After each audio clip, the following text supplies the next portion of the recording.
You're listening to Trek FM. Want to join in the conversation and share your thoughts on this episode? Join the Babel Conference, our listeners' discussion group on Facebook. Just type BABEL into the Facebook search field, and we'll look forward to seeing you there. This is Steve Sansweet of Rancho Obi-Wan, and you're listening to the 602 Club.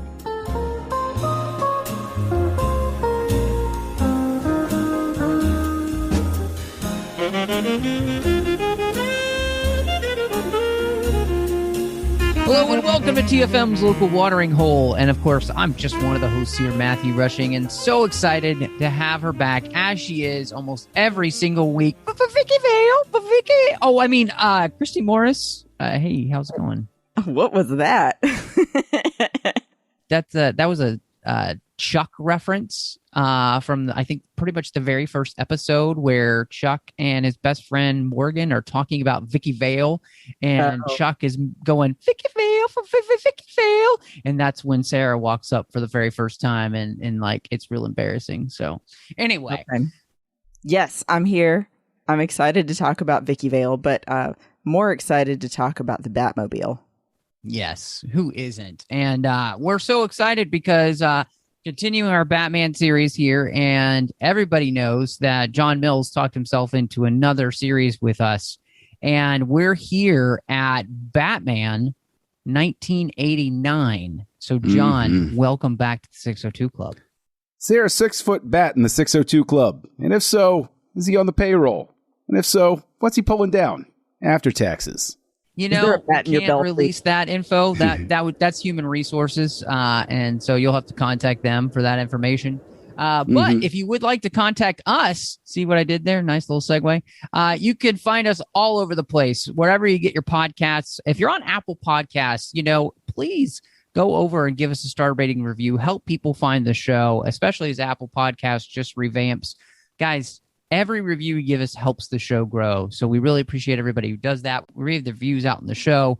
So give us a review there. Of course, you can find us wherever you get your podcasts, and wherever that is, just make sure you're subscribed so you get the episodes as soon as they drop. You can find us on Twitter at the 602 Club. We're on Instagram at the 602 Club TFM. We've also got Facebook at facebook.com/TrekFM. There's the website at trek.fm where you can go to the contact section, send us an email if you'd like. And, of course, the Babel Conference, which is our listeners-only discussion group on Facebook, where you can talk to listeners from all over the world about everything that's happening here on the network. And last but not least, a huge thank you to our associate producers who make sure that this show keeps coming to you each and every week. I want to say a huge thank you to Ken Tripp, Davis Grayson, Ryan Maillet, and Daniel Noah. These guys really do. They make sure that the entire network and the 602 Club keeps coming to you. If you love what we do, go to patreon.com/TrekFM. See how you can become part of the team.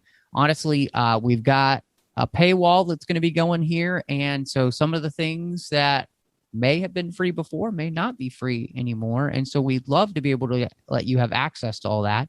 So you've got to go to patreon.com/TrekFM and become part of the team for that to happen.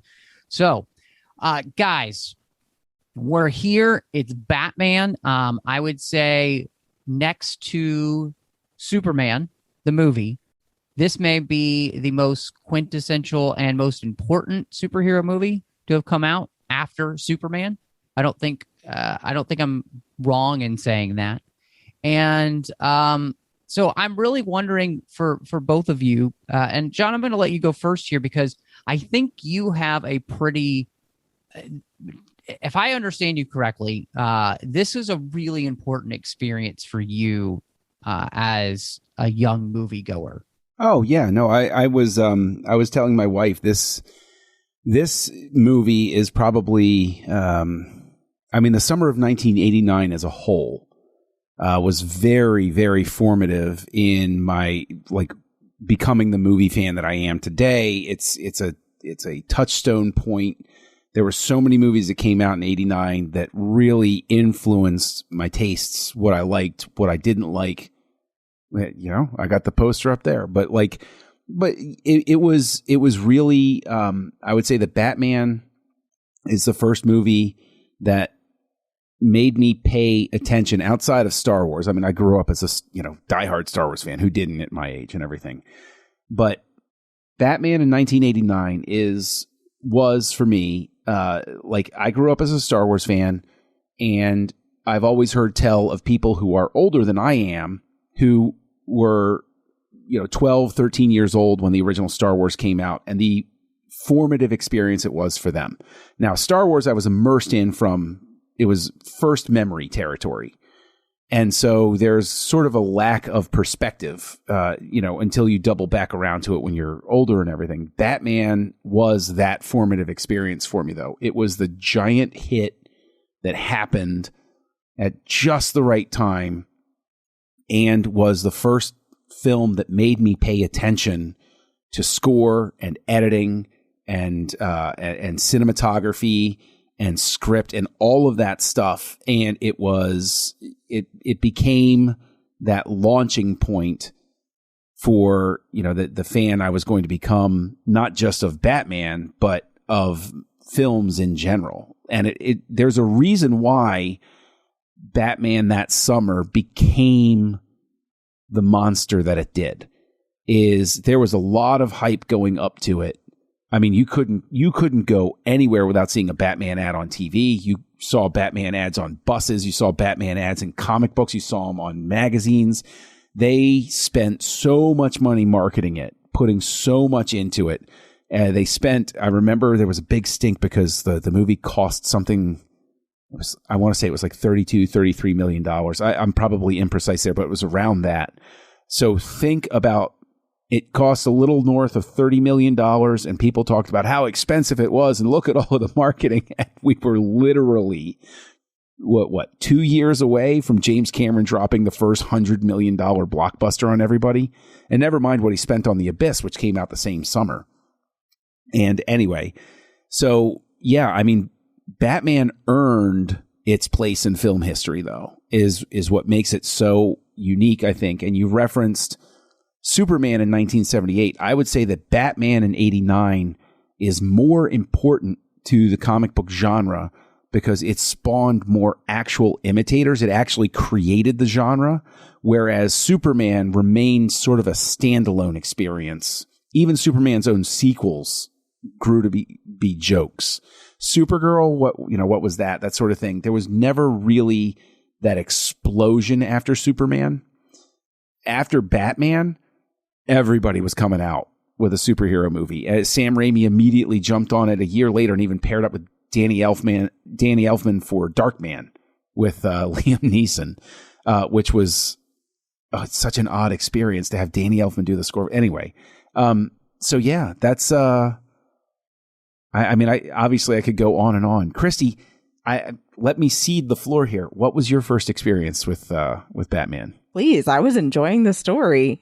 Oh my goodness. Oh, well, thank you. But I've gone on enough. Seriously, what was your first experience with it? So I think maybe I alluded to this last time, but although I did end up seeing some of Batman 66 when I was a kid, this is the first thing I remember really being into as a kid. And I did have a picture of my dad and I fell asleep on the couch together, and I was wearing a Batgirl outfit, but it had this yellow and black Batman logo on it.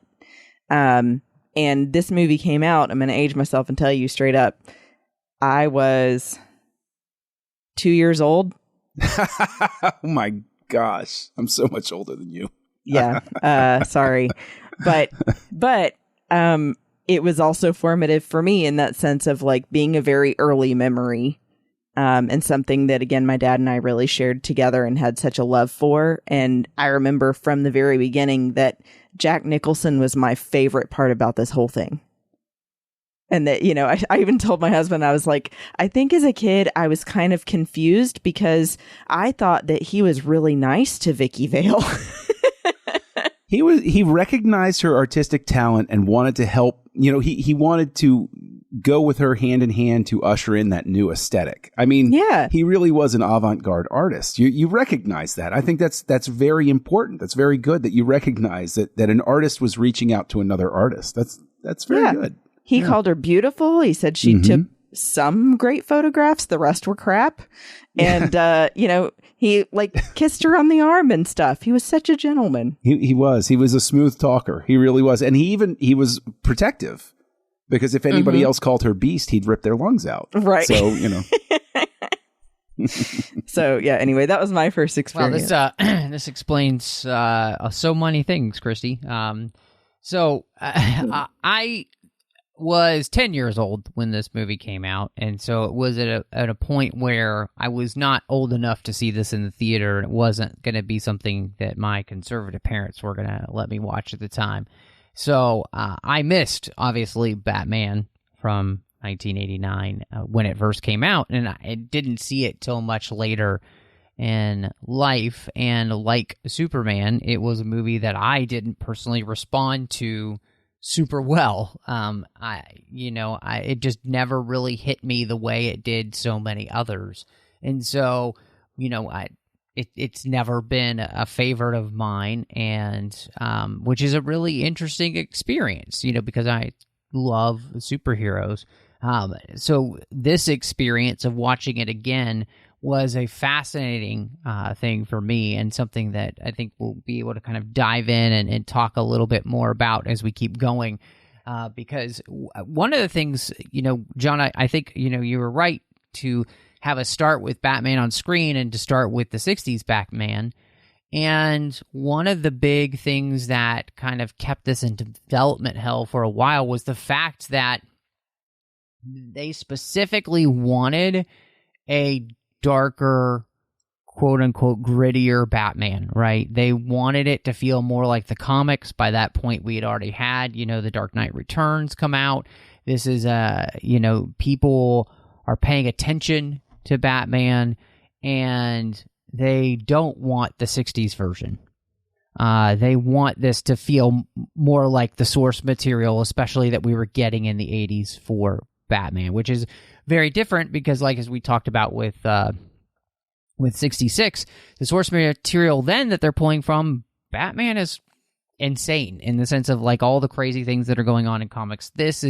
Comics have become very grounded, very real, gritty, very dark, and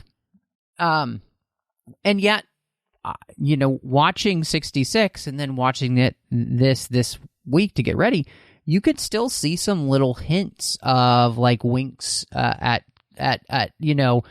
where they kind of reference some of the stuff there. And so I thought, to me, just, to move Batman on screen here, I love that they move him in a more kind of like quote unquote serious direction. But I thought it was kind of nice to, when you could just see those little hints of where they were kind of, especially with the Joker, of course, playing around with some of the stuff you had seen from the 60s TV show. Well, what's fascinating, you're right to call that out. Like even the introduction of the Dutch camera angles and stuff like that to give you that off-kilter comic booky feel. I mean, they're just from the very beginning when they cut to the long shot of the woman screaming as she goes to tend to her husband, and you look at it and you have the all red windows and the dark black shadows, and like it looks like a comic book panel. Burton knew what he was doing with that. And even the fact, I mean, we want it more grounded, but the Batmobile still has the turbine. You can't get rid of that afterburner. That if you ever have a Batmobile without an afterburner, people will revolt, because that is just a necessary thing to have. So yes, there are call outs like that. But what's most fascinating about those call outs is this script. If you really strip it down, if you were to just read this script, this is an R-rated film. And what I mean is that the script is very obviously, and this is going to seem like an odd comparison to draw, but it's like the Ghostbusters script. Ghostbusters is a comedy because of what those actors bring to it and what Ivan Reitman brought to it. But the script as a whole still works. It's a good story. It has a very logical progression to the story. It has well-developed characters. It has situations you care about. And so even if you strip the comedy out, that script still works. Likewise with Batman, if you look and you see how this is inspired not just by the grittier comic books, but whether it's intentional or not, this is in a post, very much post, but that Death Wish, Dirty Harry sort of phase, that stuff that influenced Frank Miller and other people to take Batman darker. And so what you have when you look at this script is you have a really well-written movie that could have worked as an R-rated film, but it's the sensibilities that Burton brings to it and the playfulness that pulls it back into a PG-13. And I think there's been a misperception throughout time that people look at it as a PG movie, that Burton's sensibilities moved to PG-13 because of his zany sense of humor that you can see in Beetlejuice, which is a very dark comedy, or even Pee-wee's Big Adventure has some really dark humor to it. But in reality, it's kind of flipped, where this is a straight up R-rated movie that the director turns into something a little more family friendly, which is also interesting because as we go on and then we talk about Batman Returns, he maybe lets it get a little bit closer to that dark territory. And, that's what everybody rebels against, in the sequel. But here it works really well. And I think also you have to look at the fact that this Gotham City is unquestionably New York of the 1980s.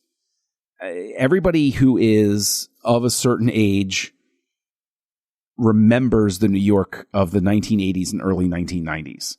It was this. It was terrifying at certain points. It was the thrill of New York was you could do anything with your life, but it was also terrifying because if you went down the wrong block, you were done.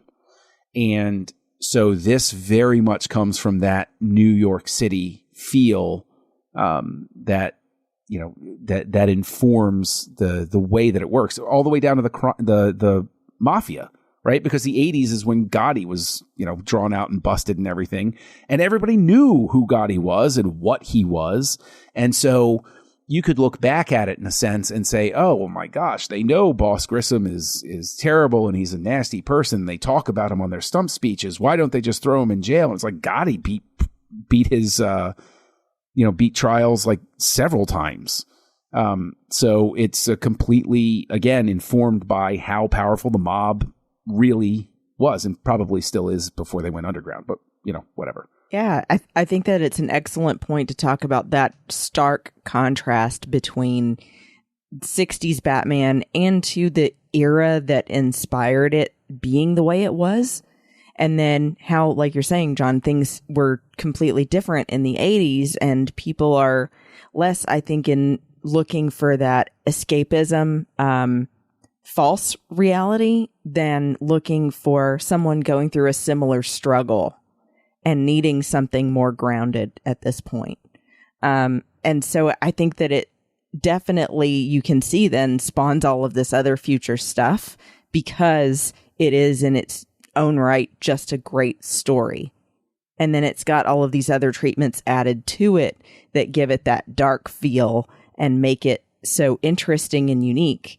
But, at its core, it's got so much more than that campiness and the lightheartedness. It really goes into just human stories.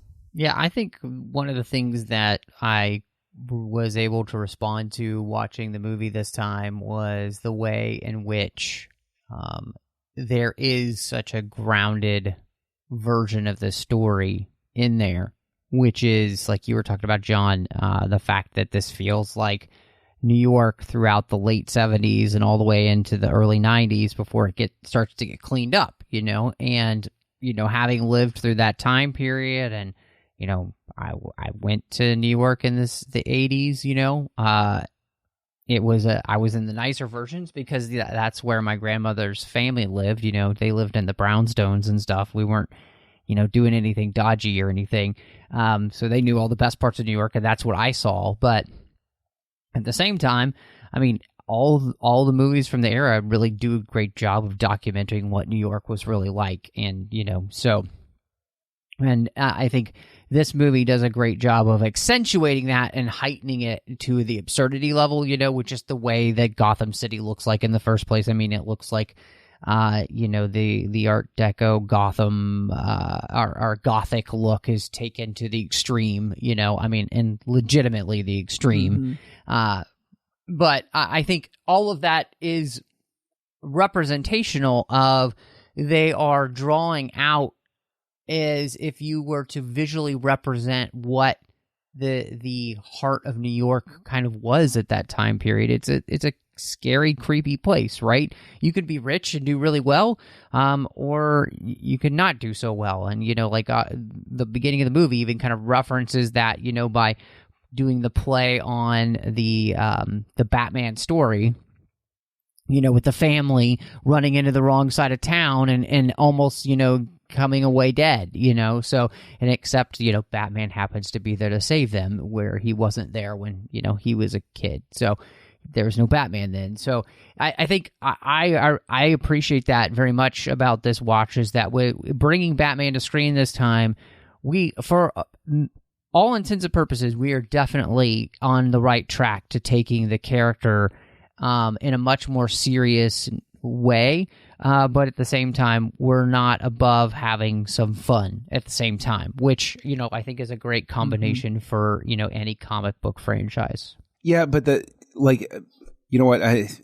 before I jump onto that other point or whatever, but I think people recognize, and I just hope everybody has always recognized, the production designer here, Anton Furst, was an absolutely incredible talent. He knew how to make something lasting and real. And, obviously this is not the only film he ever worked on. He worked on Full Metal Jacket. He worked on a number of others.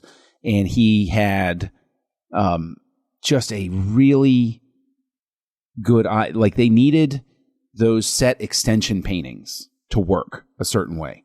And while we may look at it and say, okay, those are matte paintings, it's his design that enables them to go from sort of the cheesy set extension to something that felt big but claustrophobic.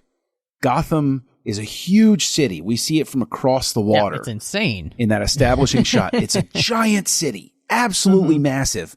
But when you're in there, it never feels big. Right. It feels like you're just suffocating.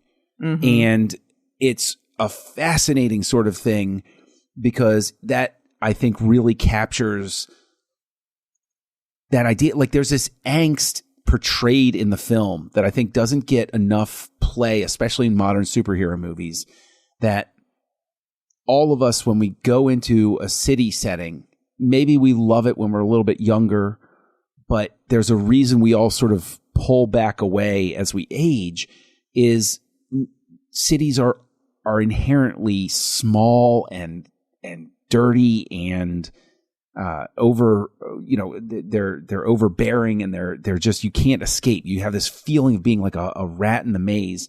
And I think that production design element just really, really drives that point home. And also the fact that so many things are oddly colorless, right? I always think of the shot of when Harvey Dent and the mayor and Commissioner Gordon are walking out of the building where they're pulling up the 200th anniversary banners.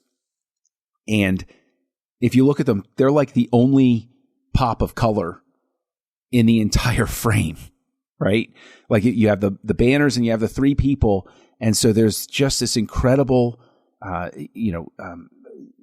production design and photography that makes them pop the way that they would in a 4-color comic, without being like the 66 show, where it's these, really high contrast colors against each other.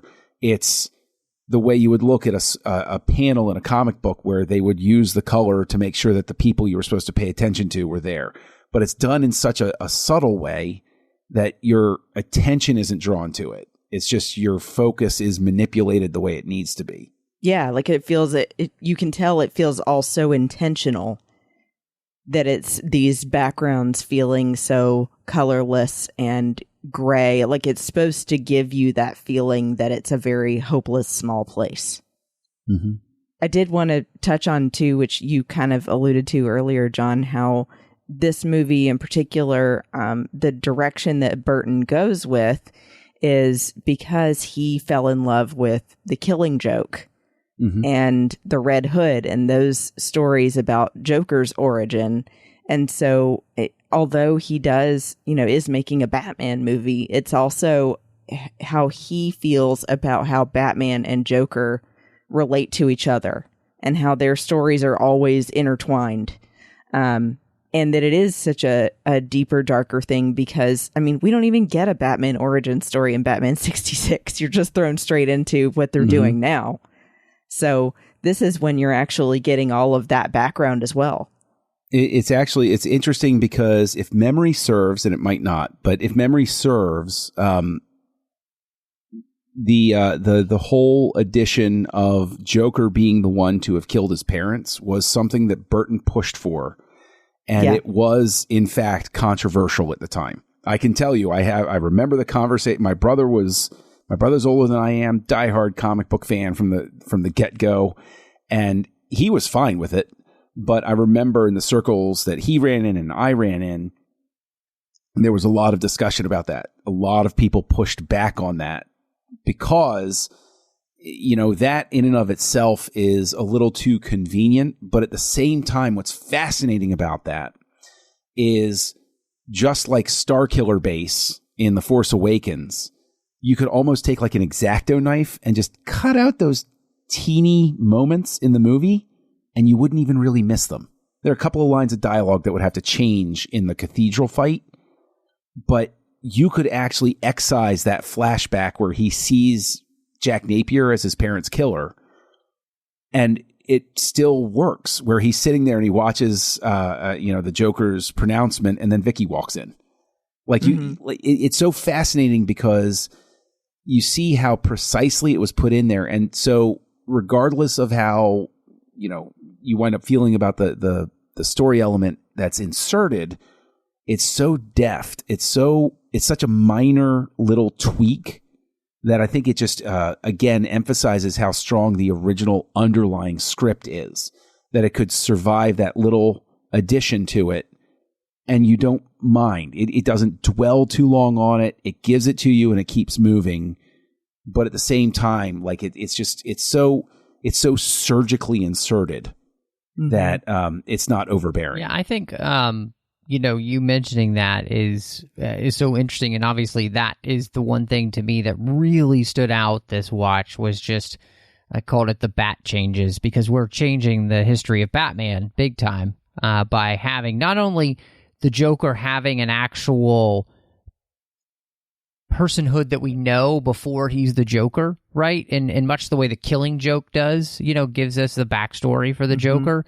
But gives him this very, very personal connection with, Bruce Wayne. And in many ways, it becomes that question, chicken or the egg, who created who. And so it was fascinating to me because I do think and I would argue that the movie is lesser for having done so than it could have been. I don't personally, because I'll say this, as to what this became the thing where everybody then thought that they needed to have the villain and the hero have this ultra personal connection for so many years to come.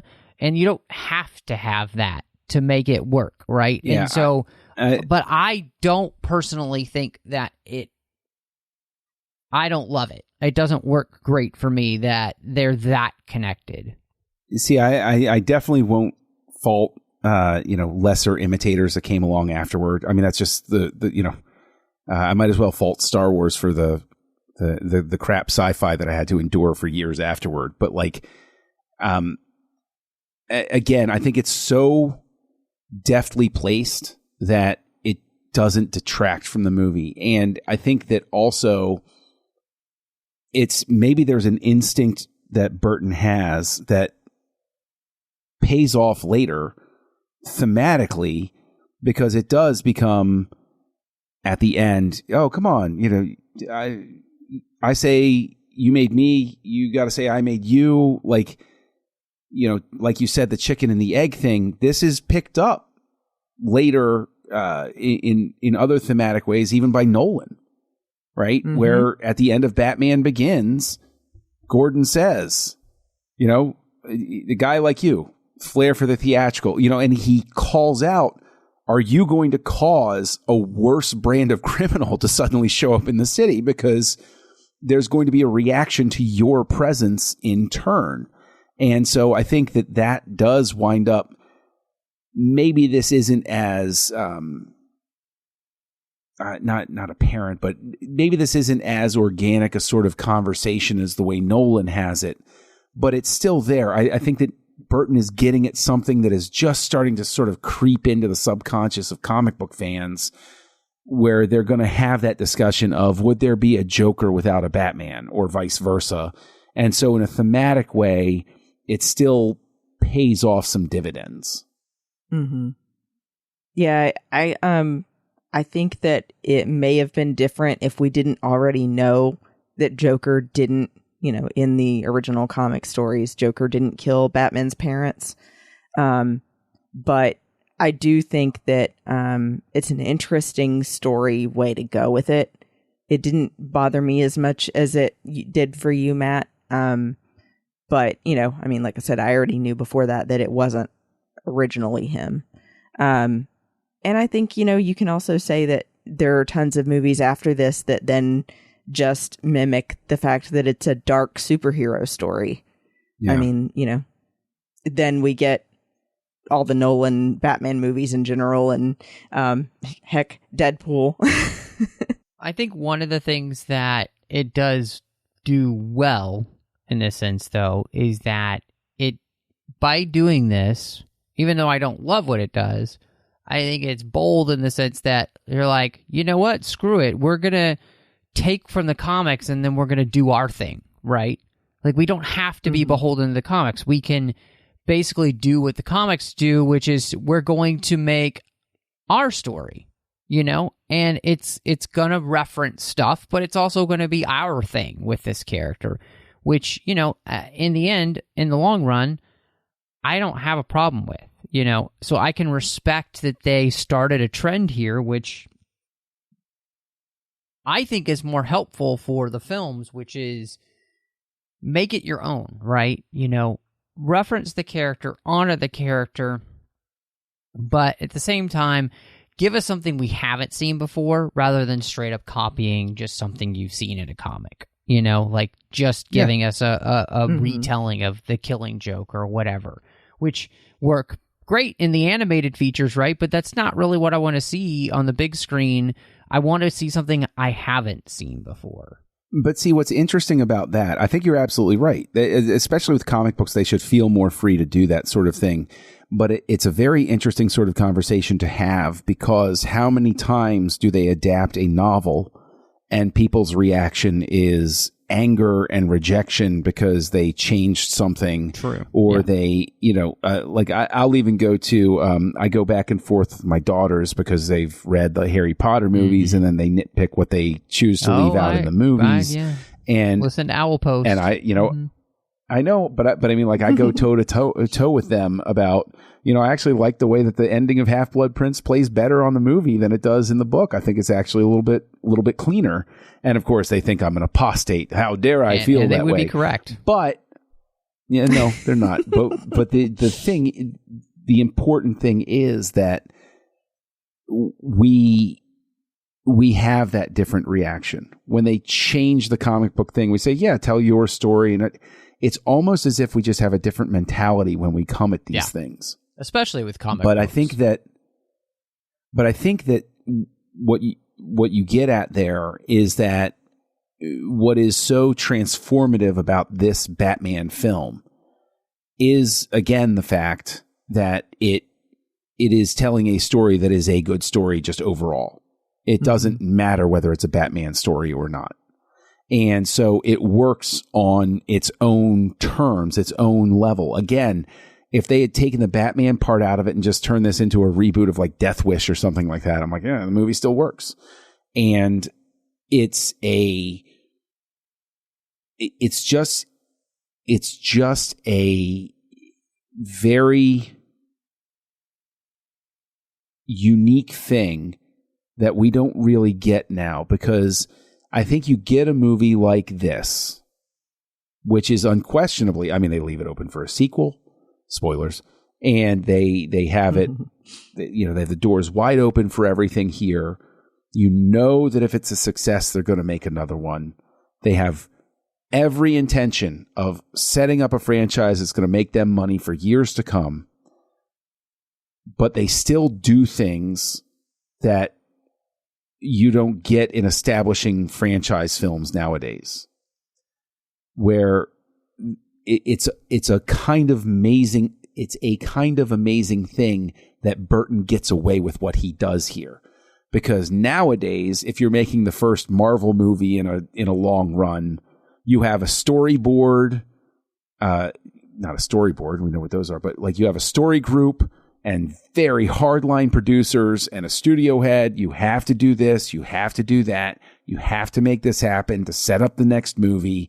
We're already releasing 3 more movies in the next 4 years, and it has to tie in with this, and there's a stone that we're going to talk about, and it's not going to seem like this guy can do anything special, et cetera, et cetera, et cetera, but it's all going to pay off 10 years from now.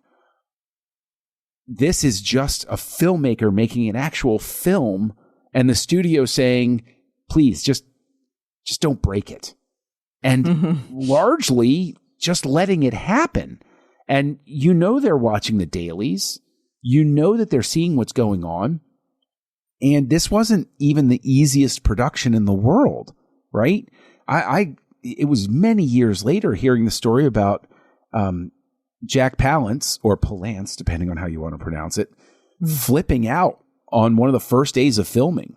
And he lost his mind on Burton. It was like, you young punk, you don't tell me what to do. I know, because Burton had called action and he was supposed to walk out of the bathroom. They were shooting the scene where Joker was going to show up and shoot him. And he called action and Palance didn't come out. So he thought maybe he hadn't heard him. And he said, action. And Palance flipped out. And he's like, I'm a professional, I know what I'm doing, sort of thing. And it was Nichols, like Burton was basically ready to quit. He was like, I can't do this. And it was Nicholson that sort of was like, hey, I can help you out. I'll shepherd you through this. I'll make sure this all works for you. And so you have a production where you have a director who barely has his feet under him taking on this tentpole franchise with a script that is really dark, where they've alienated the star of the original series that a whole bunch of people grew up watching. Like, this breaks every single rule that would be followed now. Every single one.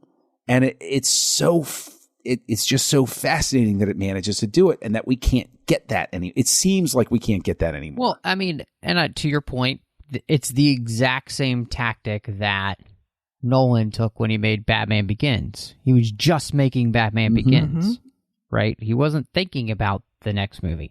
It's the same tactic that made the newer Planet of the Apes movies good, because every movie was just a movie in and of itself, and it had to be everything they wanted that movie to be. And if you got to do a sequel, well, you'd think about that whenever you got there, but that didn't matter. It was about this film right here, and we just don't do that enough. And I think the tradition of really speaks well for itself, that when you just make the best movie you can now, you're going to come up with a better product than if you keep trying to make sequels. I mean, where you're trying to think ahead in many ways. And I think, like, as an example, the original Pirates of the Caribbean movie, the most fun, super fun. But what happens after that? They immediately, like, we got to make this a franchise, and we got to do 2 more, and we're going to think ahead, and we're going to, instead of just, let's make a second movie. We'll see how that goes, and then we'll make a third movie, and we'll figure. So you really do see this playing out in very different ways. And I think, you're right, John. It is one of the things that, regardless of what happened, they were able to make a cohesive whole of a film. You can always they obviously plant the end where you can have a sequel because he's got the bat signal, and if you need me, call me, right? Call me maybe, but maybe I'll come. But I think one of the things you mentioned was some of the cast, and I think it's a perfect time to kind of jump into some of the main players here. And Jack Nicholson specifically was somebody that Burton really wanted and fought for. And Jack Nicholson was the one who, if he was going to do this, he was going to get top billing. He was going to get residual money, because he took less in his contract, just so he could get residuals. And this, for all intents and purposes, this is a Joker movie, if you ask me. Like, I'm sure you might not agree, John, but just watching it again, I was struck by how much more time we spend with Joker in this film than we ever spend with Bruce Wayne and or Batman. Like, the majority, it's a good at least 60-40, if not maybe 65-35. That's a criticism that's been leveled at it since the beginning. Because people noticed Nicholson got billing above Keaton. People noticed that Nicholson got a little more screen time than he did. I think it's more balanced than that. I think that the interplay of it, the reason it works is because we do meet Batman first, and that's who we meet first. And then Jack Napier is set up as part of the endemic problems with Gotham City, because we meet Eckhart, we meet him, we meet all of these people. These are the bad guys that Batman is a response to.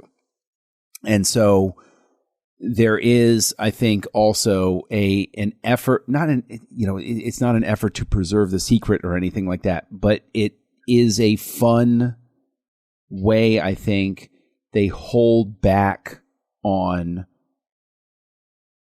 showing too much with Bruce Wayne and Batman, because Batman operates in that area of mystery, and I would argue that it makes you want to discover more about him. We know who he is.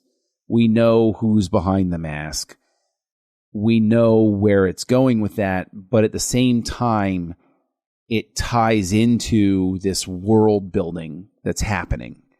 And I think that there's a specific point where it flips over, and that's when Bruce goes and lays the roses and then realizes Jack Napier is still alive. There's the point at which everything becomes intertwined, and it's no longer about building the world or establishing the extent of the power that Jack Napier already has before he becomes the Joker. Like, we spend time establishing how he's able to have this machinery in place. The Joker doesn't come out of left field. The Joker already has these mob henchmen with him, and he just takes over Boss Grissom's, criminal syndicate and stuff like that. So, it's not an uncommon criticism. I'm not being dismissive of it. I'm just saying that I don't think that it's as egregious as all that. I think that it's in the service of the story that's being told, just because of the way that it's setting everything up. So, that would be my response to it. The big sin, I think, is that the Joker, I remember the reaction, again, I make reference back to my brother, but also other people, they were dissatisfied that the Joker dies at the end. And they were specifically unhappy about that because they knew that it meant the Joker couldn't come back. And since the Joker couldn't come back, it immediately created that question of, well, the Joker's the big Batman villain. Who the hell do you bring in next? Bane didn't. I don't think Bane even existed by this point. So there's this question of who could possibly present a big enough challenge. And, obviously we'll find out who did, but nobody was sitting there saying, I can't wait to see the Penguin. Like, no, everybody was sort of like, it was a big question mark of like, I don't know, the Riddler? Sure, maybe. Can you make that dark? I don't know. Like, how do you make Frank Gorshin's Riddler dark?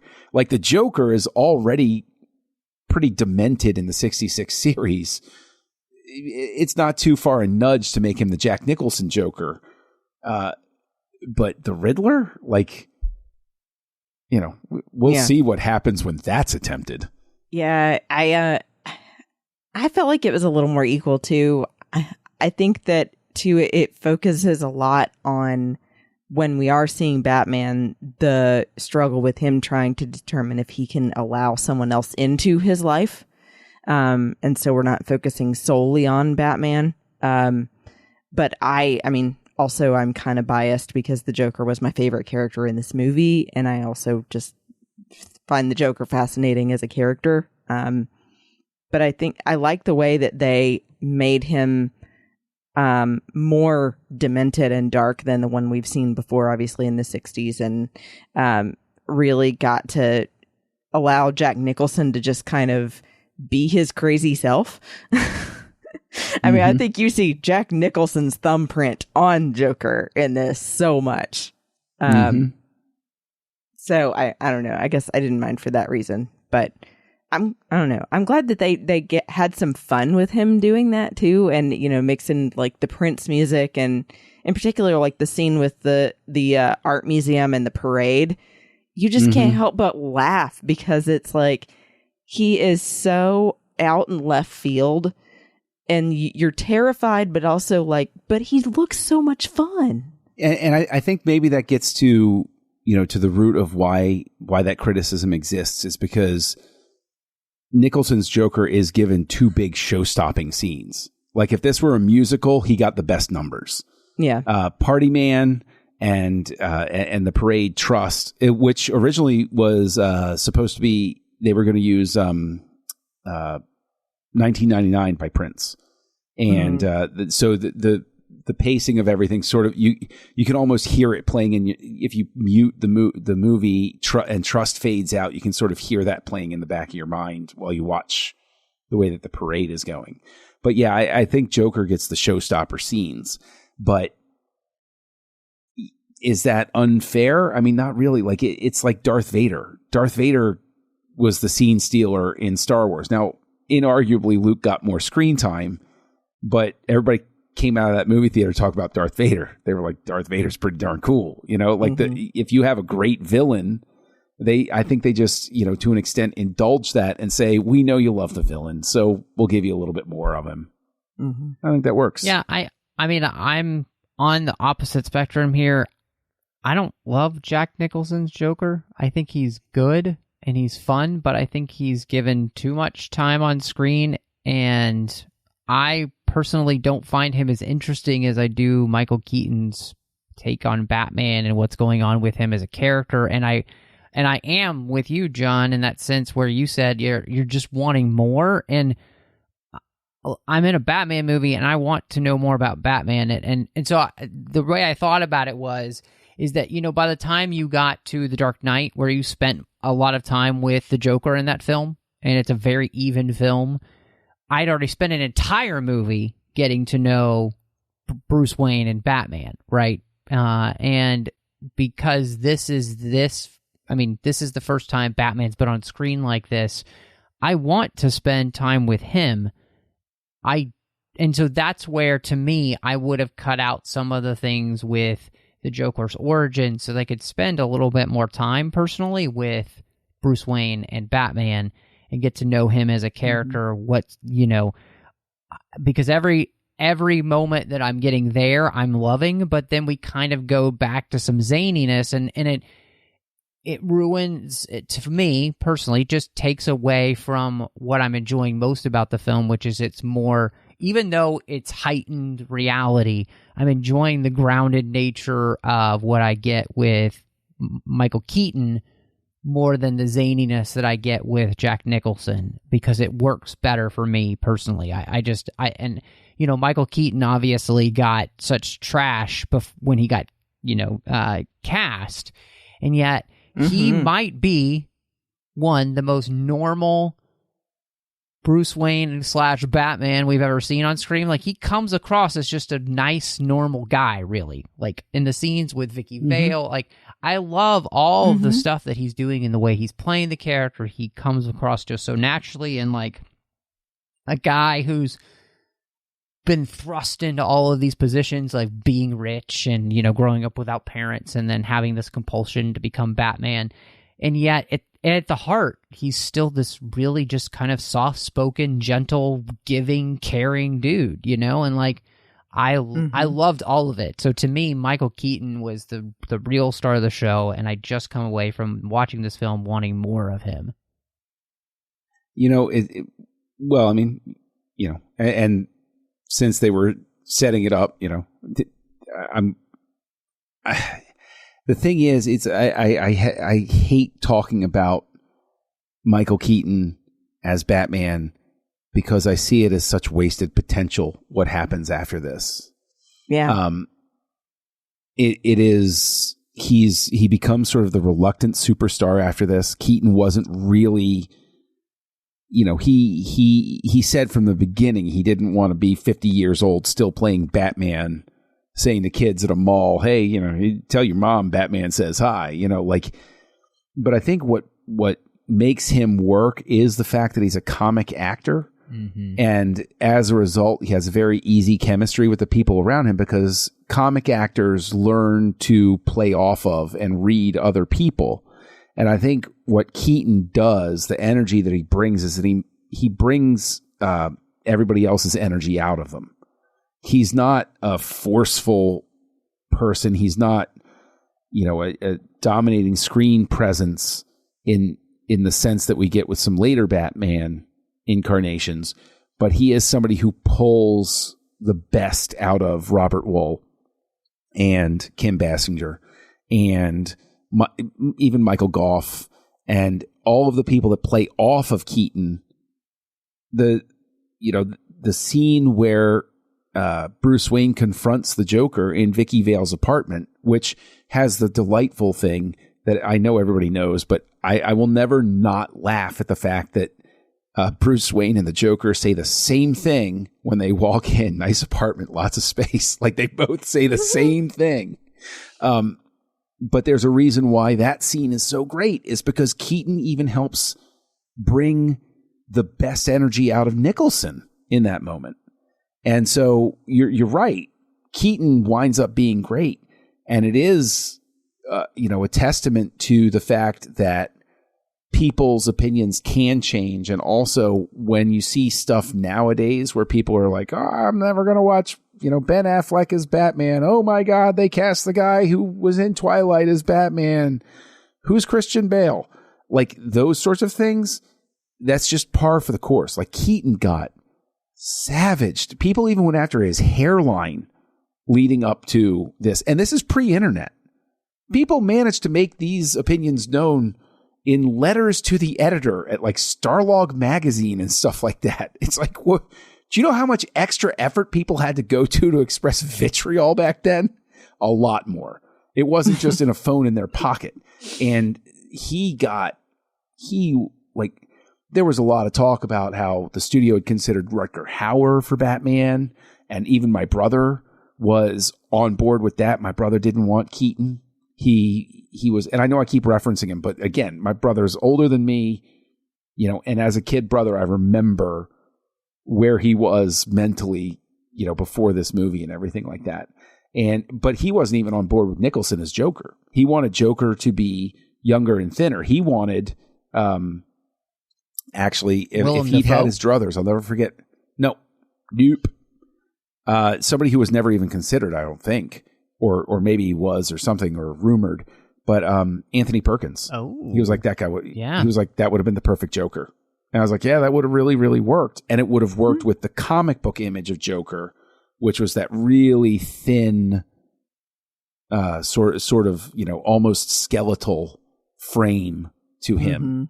That sort of like personification of death. And Nicholson's definitely, larger than life, but I think Keaton,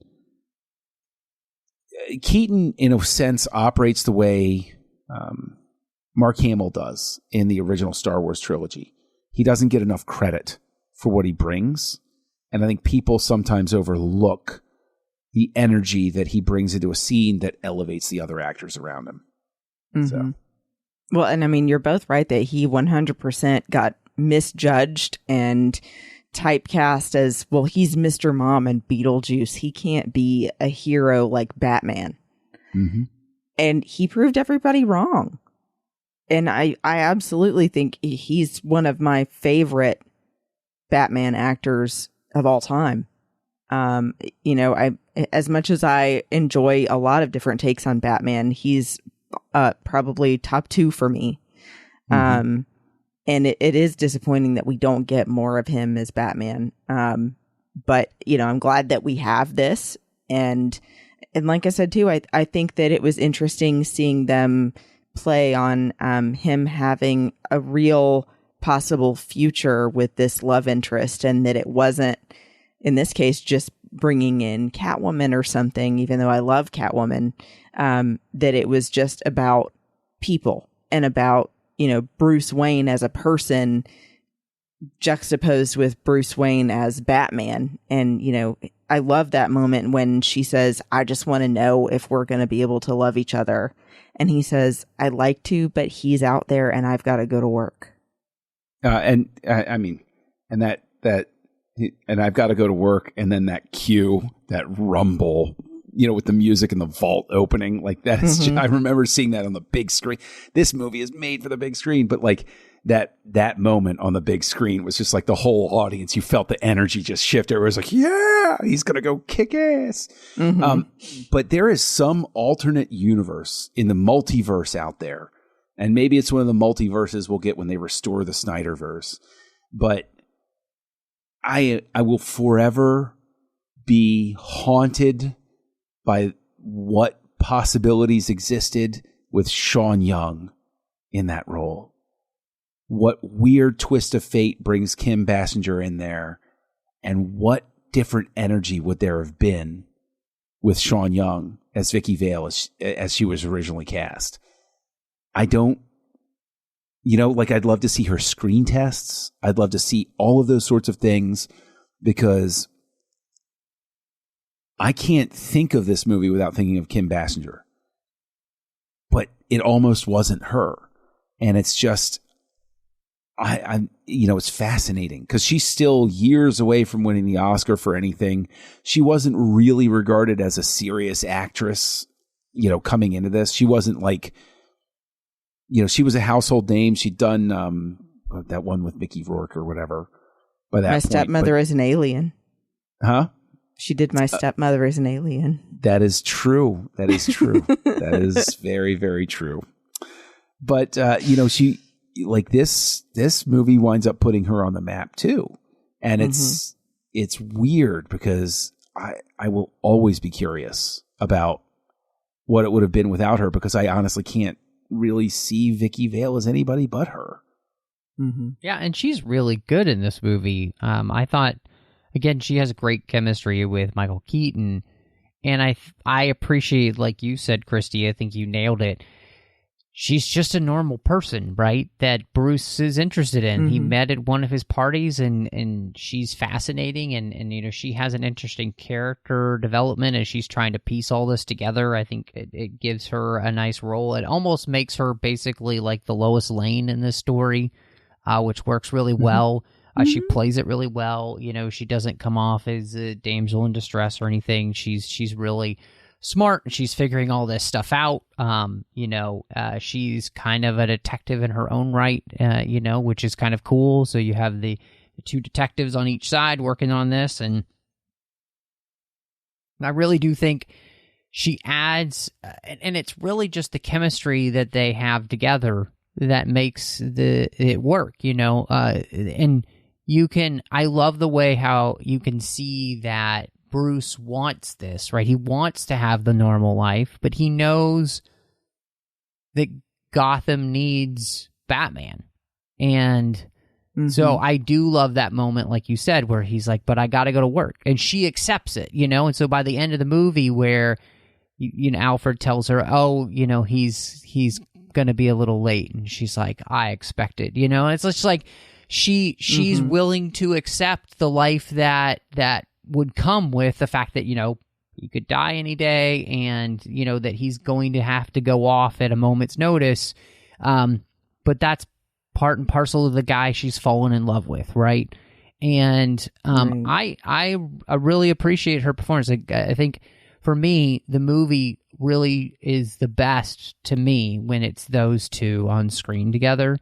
I just was really responding to what was happening with Keaton and Basinger. I just think they do a great job together. So, and I think it makes a real heart for the movie. Like, you just, you don't expect coming into this big spectacle with Joker and, Batman's going to be there, but this movie has a really good heart with those two characters. And I think that's something that I really appreciate about the film, and it's something that, it's not done well in every superhero movie, right? When you have the love interest thing. But here I think it's done so understatedly and kind of organically and feels very natural. I think that's the thing that for all of the craziness, it just feels like two natural people kind of falling in love. And that is a crazy thing to happen in a movie that it takes place in Gotham and has the Joker running around, on a massive parade thing with, crazy balloons and Joker gas. Yeah. Hey, listen, Smilex, that is a cultural touchstone that, like, you can't, oh no, he's been using Brand X. I mean, it's, I think that there is just so much that works with the casting. But a lot of that, again, that gets back to Burton knowing, a good director gets those performances out of his cast. And he very obviously is a director who respects his actors and lets them be who they need to be. And like they don't cast lightly, which is, again, why Kim Basinger is so fascinating to me in this role, because she wasn't cast. Like, it's a testament to her, and it's also a testament to Burton that he's able to take a brand new cast member and drop her in and get her to buy in and work with it and bring her best, to the film. And, there's a lot of great supporting cast. I think there's, again, there's a multiverse version of sequels to this where Billy D. Williams, every fan knew when he gets introduced as Harvey Dent, that was your one little franchise thing there where he said, ha, ha, ha, ha, that's what they're setting up for the next one, maybe. Right? Like, Billy D. Williams as Harvey Dent, I always wanted. And that's why in the Lego Batman movie, when he did the voice of Two-Face, was like, I giggled. The first time I saw that movie, I was like, yay! It got robbed from him. And it's not fair because he does the work setting up the character. But what's also really fascinating is, again, getting back to these elements, it doesn't feel like a force to, they didn't shoehorn him in for the sake of having Harvey Dent. It felt like, well, they could have just had Harvey Dent in here just as a wink to the fans. There's no obligation here. There's no moment where he bends down and picks up a quarter and says, it's heads on both sides or something like that. There's no obvious arrow pointing where he has to go, which is why he works just as a character. And Billy D. he has one of my favorite exchanges in it when Robert Wall is trying to get people to go on record, at the casino night about the Batman. And he says, we have enough to worry here without worrying about ghosts and goblins. Like, it's just delivered with such panache that, I love Harvey Dent in this movie. And it's, Jack Palance is terrifying, but I think that's just a generally true statement, no matter what role he was playing. So, sorry, I don't, I want to throw this at you, Matt. Is there anybody in here you think doesn't work in their role? Like, doesn't succeed at being their character? I don't think it's that anybody doesn't succeed. I do think it's really interesting that, Pat Hingle as Commissioner Gordon doesn't get a ton to do, because it's one of those things that feels a little bit like a Batman 66 in that sense, where Commissioner Gordon's just there to like say lines of exposition. He's not really there as a character per se, and so but no, I mean, I think everybody works, in the sense that, I mean, I think Jack Palance, such gravitas being Carl Grissom is perfect, I think Michael Goff is, great as Alfred, he's every scene he brings a little bit of light to. The moment again where it's with Keaton, where he's, telling the stories about Bruce, and Bruce is embarrassed at the kitchen table, like that is great stuff. And again, it's so natural. So no, I think everybody in this movie is great. Robert Wool is Alexander Knox is great too. The go get him reporter who's trying to get the story and is in love with the girl who's never going to be in love with him. So it's like classic 80s trope there too. So like all in all, the cast works great here. Even though I don't love everything they do with Nicholson's Joker, he is sinister and creepy and scary, which is exactly what you want from the Joker. He's psychotic, in all way, shape, and form. So, and at the same time, he's just Jack Nicholson, being Jack Nicholson. So it's perfect. The cast here, there was absolutely nothing wrong with this cast. And you're right. Billy D. Williams was robbed.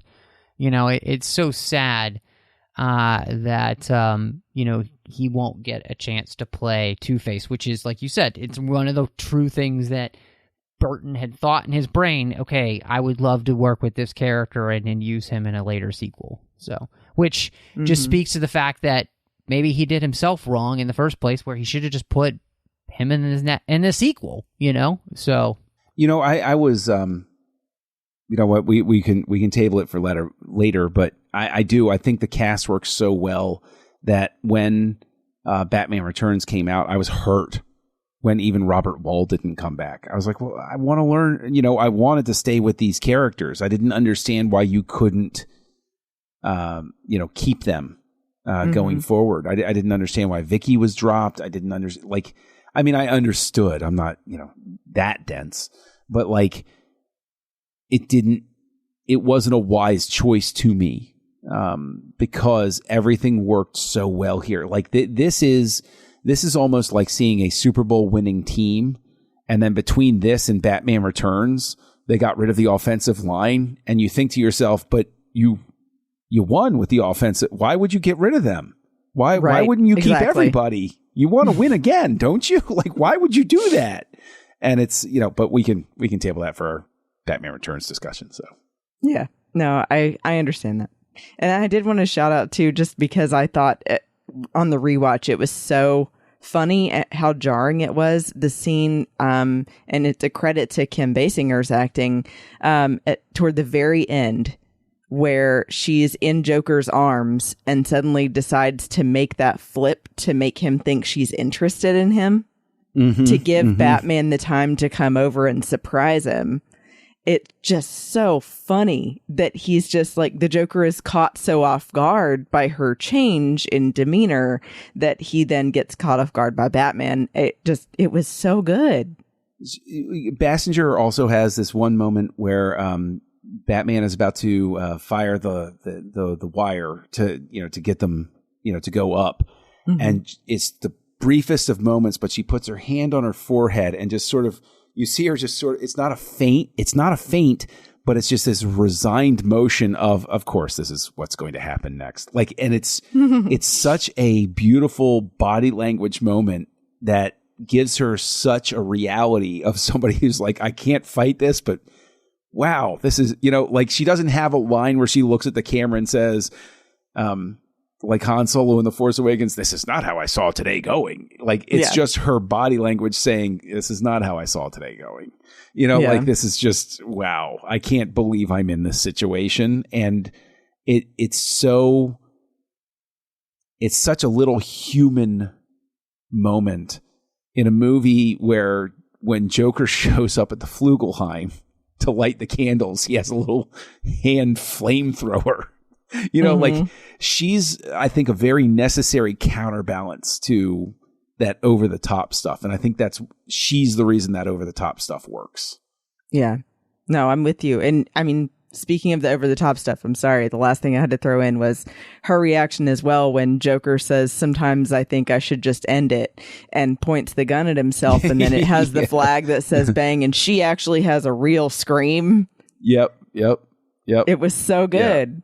Yeah. It's a terrific moment. Well, one of the things, obviously, we talked a little bit about earlier, but, you know, I think so much of this movie, and it's so important with the Bat production. Like, you know, this really sets the template for what Batman's going to look like on screen for a long time.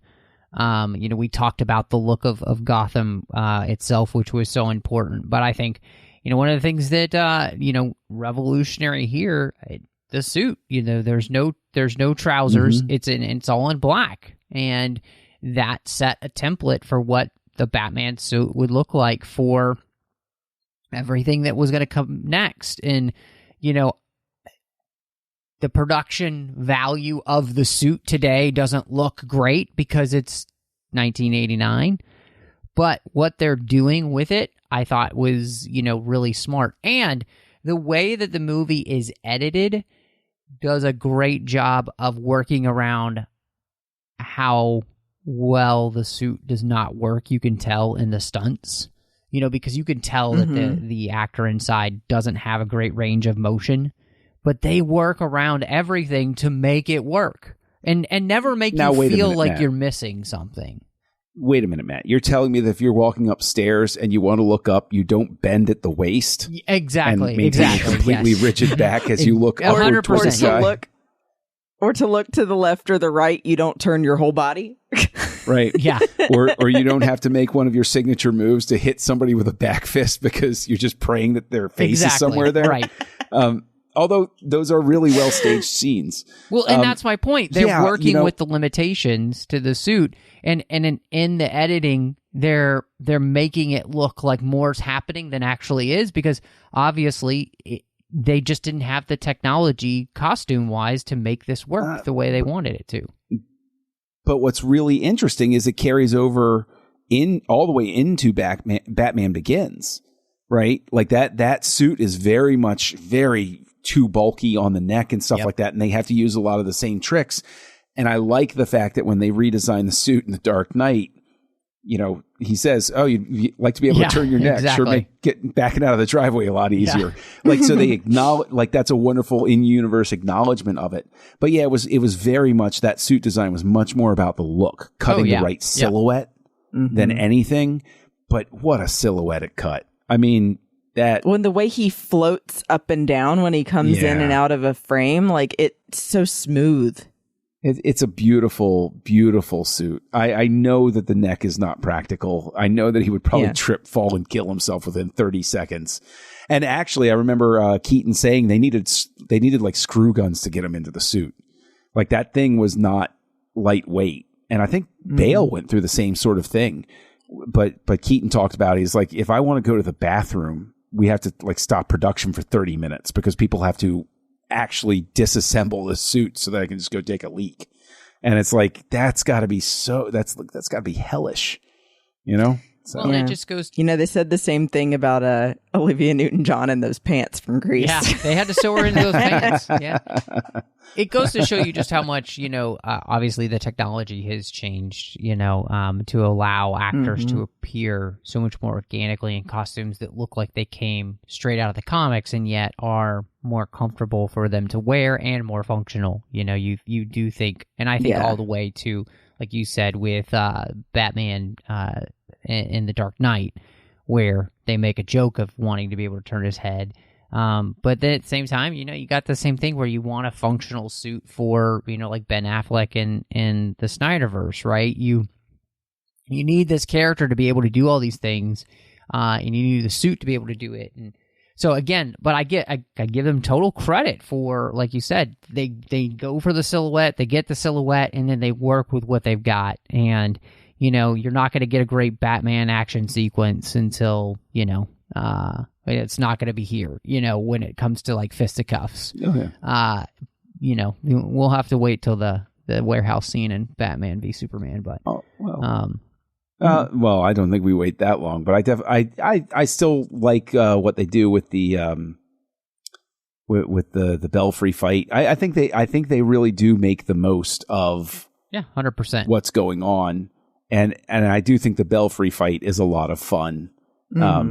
Especially the way he dispatches that one guy. I mean, I'm surprised, Matt, as somebody who is a Snyder fan, that you haven't zoned in on the fact yet that this Batman is completely comfortable slaughtering people at this whim. Is murder Batman all the way. Like, Batman straight up just murders people like crazy. Like, he kills how many people? How many people were in that Access chemicals that he blows up? Who knows? But at least 100, they were all right? bad. They're all bad. They were all bad, but though. he's murdering them without a second thought. And Batman with guns. This Batman's got guns. He's got a lot of guns. So it is hilarious. It is absolutely hilarious to me. And I love that. Look, I love the design. I love the Batwing. I think it's amazing. I think the Batmobile is iconic in every way, shape, and form. The fact that it has guns on it, again, it's Batman. I don't care.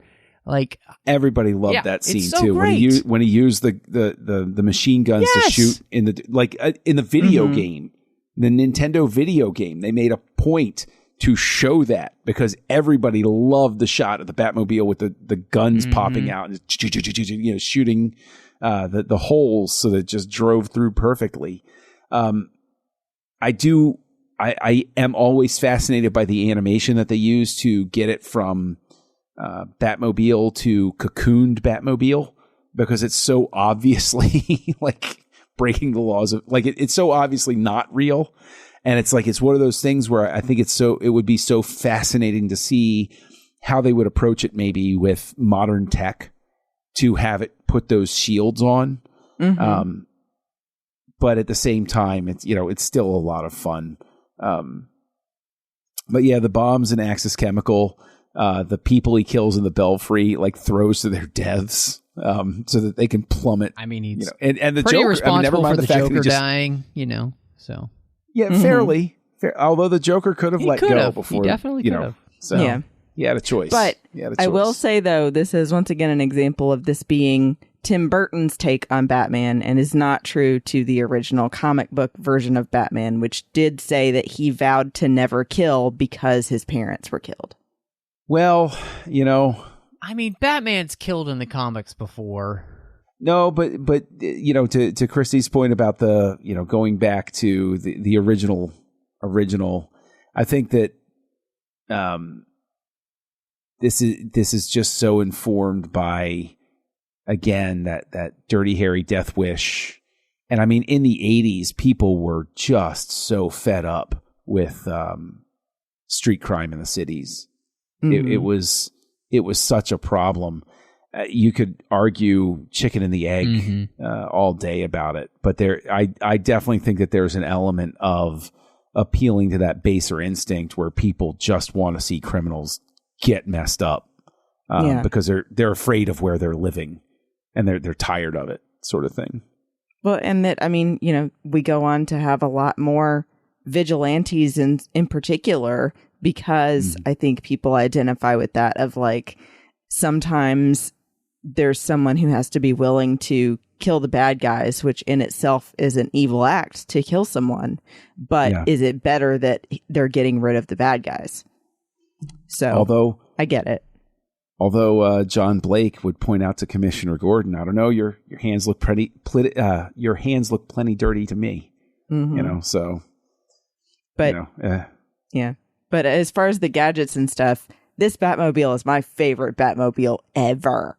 I can't not love this Batmobile. This Batmobile is so, but the thing is, I think it's specifically because this is one of those moments where the production design and everything that's informing this. Yes, they've got a grittier Batman. Yes, they've got a darker script. Yes, they've got a darker read on the character. But this is still that comic book whimsy. This is the same line of thinking that gave us the 66 Batmobile. Right? We still have our fins. We still have our turbine. Which we didn't get to talk about. Well, and I mean, that was pretty too. There's to harken back to the goofiness of the 66 where you've got bat everything, here they really, like you said, John, they're taking that aesthetic, right, making it quote unquote more realistic, and yet at the same time absolutely beholden to the comic book look, so that the Batwing looks like a big bat flying, and and the Batmobile, like you said, it has the big fins, and it's got the great curves to it that look like a comic book artist just dreamed it out of his imagination. So I think it plays so well with the line of the joy of the art form, with the same time having fun, and what it means to be more serious, and it works with all that pretty well. And I think one of the things where this really works is the soundtrack, in the sense that we get this really great iconic theme that does stand up to Superman, in the sense that it created a theme that was so recognizable. And yet at the same time, one of the places where I think this movie has the most whimsy is in Danny Elfman's score. Danny Elfman is very much known for that in the way that he orchestrates. And so you have a lot of fun here with the way that things get orchestrated. And obviously, the movie, I don't think, works without having a theme like this to really encapsulate the character. So the way that Williams encapsulated Superman in a sound, Danny Elfman did for Batman, at least this Batman, in a sound, right? And I think that that's so important, the marrying of the two. What's really interesting is this same year. Was it the same year? I think it was the same year that Scrooged came out. Scrooged was 89, right? I think so. It was right around the same time. But that's also an Elfman score. And if you take those two scores, throw them in a blender, you wind up with Batman Returns. And it's so fascinating. Although there's actually an element of Scrooged that rips off Toto's score for David Lynch's version of Dune, which is really weird. But it is really interesting that... see, the thing is, I'm going to torture myself as to what year Scrooged came out. It might have been 88, but like the winter of 88, right before Batman or something like that. But there 88. Is so it would have been winter of 88 was Scrooged, and that more than anything sounds like a Danny Elfman type of score. And then you have Batman, which sounds like a heavier, more serious score. And then you mix those, and that's where you're going to get Batman Returns. But I do think also, to your point, I mean, I know that you're making reference here, like what Elfman did with the Joss Whedon version of Justice League, where he brought this theme back for Batman, was wrong. Because this Batman, this theme belongs to him. Because it is operatic, it is bombastic, it is larger than life, it is in a world of pure fantasy. That exists as escapism for the audience. It's not a Batman anchored in Zack Snyder's, version of the world. And so it's just really, this score is so incredibly good that when Prince's album came out and everybody bought it, and I was one of them, oh yeah, we ran out. We bought it's the Batman soundtrack. Okay, that's a Prince song. Is there at least like one track from Danny Elfman on here? What the hell is Bat Dance? Right? Like it was one of those things where it was like you felt cheated when you picked up the official soundtrack because it was like, this is not the official. What are you talking about? And they made good later by releasing the official score, and it's still one of my treasured, prize in my collection sort of thing. It's such an incredible, iconic score that, I think this film works without it, but this score just makes it work that much better. Just accentuates everything that's great about the movie. Yeah, and I'm with you on that purely for the Batman theme, that I think it just, the note choices and everything for that theme make you feel like you're, the king of that trailer voice that's like, in a world where one man stands against evil, da da da da. Yeah. It's a theme that's so indelible that when they later had the Joel Schumacher movies come out, they still used this theme in the trailers as a way to just get at your heartstrings. And then you go in and you see Batman Forever. You say, where the hell is the theme? Mm-hmm. But I digress. Well, sorry. I think you were talking about how it's operatic, and in that way, it's Wagnerian, right? That's what it feels like. And which makes sense since Gotham feels that way as well itself. Like the setting feels that kind of like operatic Wagnerian nature. And so I think that's what makes it work so well. So honestly, there's so much more we could talk about. This movie's been talked about many other places, and so we're not going to cover everything in perfect detail. I do kind of wonder where you guys end up with the ratings then for Batman. So what do you think, Christy? So I admit fully that I am biased somewhat on this, since I grew up with it and just have this undying love for it, and I always will. But I just can't stop coming back to it, and I'm glad that y'all wanted to review it. So I give it a 4.5 out of 5 Batmobiles, because I still think that's one of the coolest cars ever. And also wanted to add in that Jeff Dunham ended up buying this car and added a Corvette engine to make it street legal. And now I want to go ride in Jeff Dunham's car. Same. The Corvette's my favorite, so I'm like, what? Yeah, it's fun, and yet also explores some really serious things. And I think that this Joker, to me, is really cool because he's got all of the Killing Joke things. He is that oddly dressed, skin white as snow, just so creepy, eerie, poking fun at a guy who he just burned to death kind of guy. And yet still making you laugh. So yeah, 4.5 out of 5, because I don't think it's absolutely perfect, but it's darn near close. Yeah, I'm in the same boat, 4.5. The thing is, this always gets into, just to acknowledge something you said, Chrissy, this always gets into that whole argument of, well, it's nostalgia that's, making you say that sort of thing, especially if it came along at a certain age or what have you. But my counter to that is, much like Star Wars, much like other movies that become cultural landmarks along the way, it has a nostalgic factor because there was so much reason to love it to begin with. And so this is a movie, and I've seen it, God knows how many times. I don't even know how many times I've seen this film. I saw it 5 times in the movie theater that summer, which for a kid without a car who had to beg for rides to the movie theater because it was so far away, all of that was an accomplishment. And I remember it was still playing. My birthday is in August, and it was still playing because I went and I made it my birthday movie that year, and it came out in the end of June.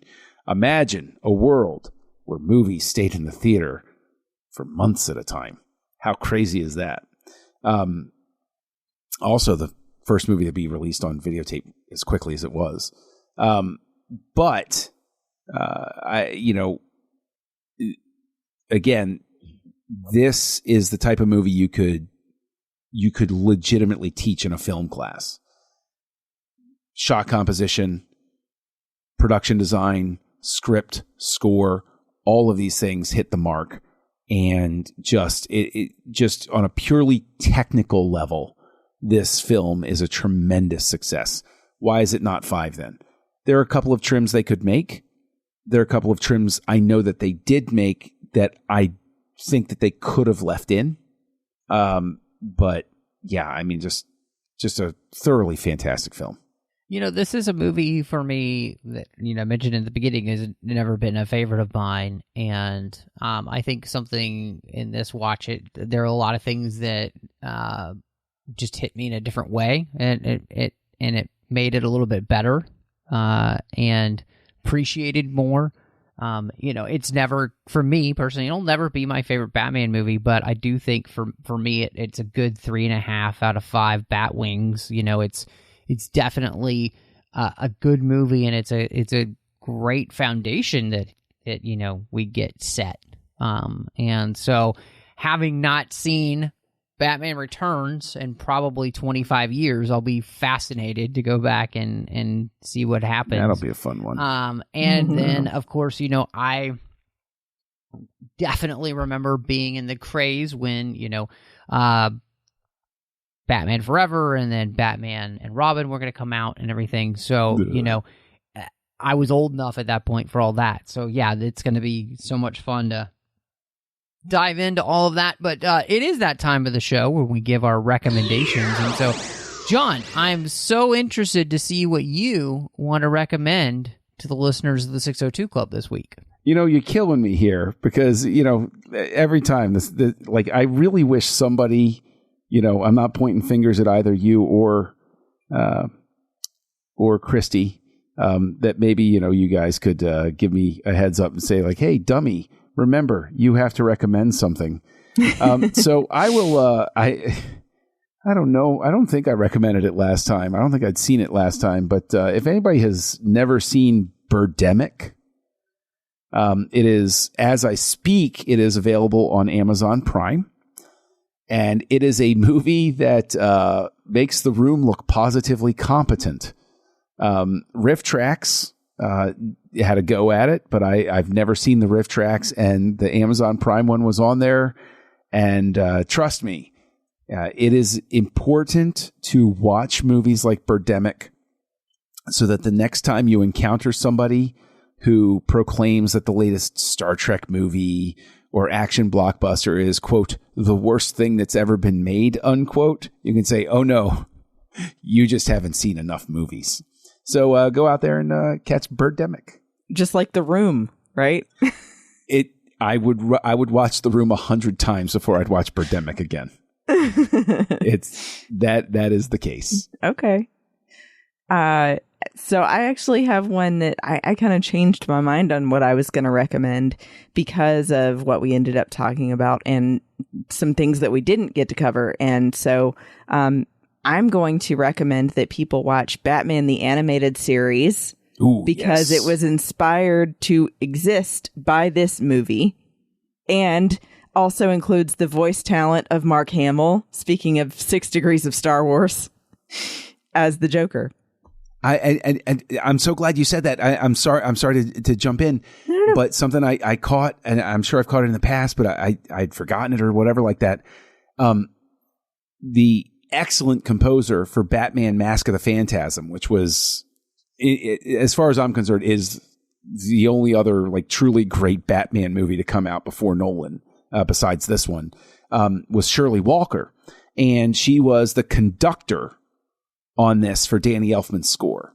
So there you go. That is that is something for your back pocket. That's why her score seems to work so damn well with the feel of Elfman's score, is that she was there at the recording and everything. And I was listening to that one today after I listened to Batman, and it is so good. So. And with John, you and I talked about that movie a while back in the 602 Club, so people can check that out. Mask of the Phantasm is wonderful. So, you know what? I'm going to recommend, my wife and I just got in 4K The 10 Commandments from Cecil B. DeMille, and it is so much fun to go back and watch a movie like that. Just incredible to see what he was able to pull off at that time period, a movie of that scope and scale. Just amazing. And, honestly, still holds up. It's just a fantastic movie. So, I highly recommend checking out, especially if you can, in 4K, the 10 Commandments, because, man, does it look fantastic. So, but, John, of course, it's so glad that you got a chance to join us and dive into the Batman series again, and you'll be back in a few weeks as we'll continue Rambo and then get into Batman Returns. But where could people catch up with you if they want to see what else you've got going on? Well, my sincerest apologies for rambling so much on this episode, and I can promise you that by the time we get to Batman and Robin, my speech will probably be slurred because I will have to drink so much to get through that one. But I can be found as Kessel Junkie on your social network of choice, KESSELJUNKIE. Let's go ahead and connect over on Letterboxd because I have a lot of fun with movie reviews over there. You can find me over in the Nerd Party, co-hosting a show called House Lights, where we talk about the works of directors from beginning to finish for their careers. And you can also find me co-hosting Aggressive Negotiations, a Star Wars podcast with you, Matt. Yes, which is amazing. I think people should check it out. But Christy, maybe people want to see what else you've got going on, because I know you've got other projects you do. Where can they find you? You can find me on Instagram and Twitter at Bespin Bell. And then, of course, I'll be in the Babel Conference on Facebook as well sometimes. And when I'm not here on 602 with Matt, I do a show called Sabers and Spells with my friends Amanda and Teresa. And we recently did a 2-part review of The Falcon and the Winter Soldier. And next we're going to talk about how we got into our Marvel fandom. So I hope everybody will check that out at Sabers and Spells on all your social media networks. Nice. Of course, you could find me here on the network doing John and I do Snyder Cuts together. We've got one more episode in the hopper with that as we wait for Army of the Dead. Doing as well The Orb and Literary Treks. The Orb is about Star Trek Deep Space Nine, and Literary Treks is about the books and the comics of Star Trek. And then wrapping up, one episode left of Owl Post over there on the Nerd Party Network, as Drea Kaufman and I talked about every single chapter of the Harry Potter series, and we will tell John exclusively why he's wrong and at the end of the Half-Blood Prince. But so hope you will check us out there. But thank you so much for joining us. And y'all come back now, you